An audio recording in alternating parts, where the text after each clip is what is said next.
আসসালামু আলাইকুম ওরহমতুল্লাহ। প্রিয় দর্শক, আজকের ভিডিওটি তৈরি করা হয়েছে ইসলামের 9টি হারাম চাকরি নিয়ে।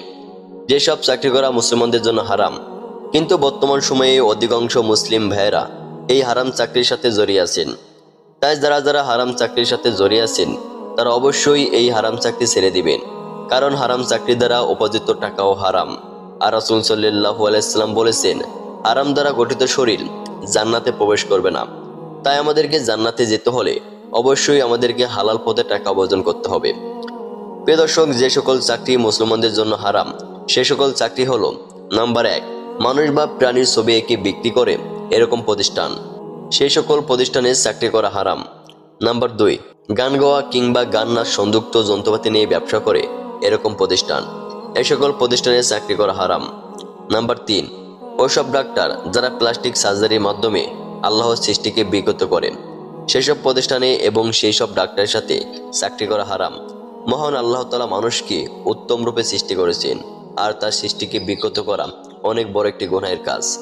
নাম্বার 4, ওইসব ব্যাংকে চাকরি করা যেখানে সরাসরি সুদের আদান প্রদানের ব্যবস্থা আছে, সে সকল ব্যাংকে মুসলমানদের চাকরি করা হারাম।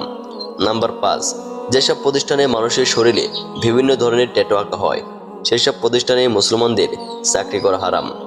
নাম্বার 6, বিভিন্ন ধরনের ইন্স্যুরেন্স কোম্পানিতে চাকরি করা যেখানে সরাসরি সুদের আদান প্রদান করা হয়, সেই সকল প্রতিষ্ঠানে মুসলমানদের চাকরি করা হারাম। নাম্বার 7, ওইসব পার্লারে চাকরি করা যেখানে নারীদের ব্লু ফ্ল্যাগ করা হয়, সেখানে মুসলমানদের জন্য চাকরি করা হারাম। নাম্বার 8, হারাম ব্যবসা যেখানে মাদকদ্রব্য কিংবা জুয়া খেলা অথবা হারাম পোশাক এবং নেশাজাতীয় দ্রব্য বিক্রি করা হয়, সেখানে মুসলমানদের চাকরি করা হারাম। নাম্বার 9, ওই সকল চাকরি করা হারাম যে সকল চাকরি ঘুষ দিয়ে নেওয়া হয়, সে সকল চাকরি মুসলমানদের জন্য হারাম। প্রিয় দর্শক, আপনাদের মাঝে মুসলমানদের জন্য 9টি হারাম চাকরি নিয়ে আলোচনা করেছি।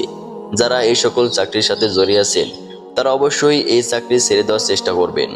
আপনারা হয়তো এই সকল চাকরি করে দুনিয়াতে শান্তিতে থাকতে পারবেন, কিন্তু ওই পরকালের জীবনে শান্তিতে থাকতে পারবেন না। কারণ যারা হারাম খায় তাদের কোনো ইবাদত মহান আল্লাহ তাআলা কবুল করেন না। মহান আল্লাহ তাআলা আমাদের সবাইকে মাফ করে দিন এবং হালাল উপার্জনের ব্যবস্থা করে দিন। আমিন।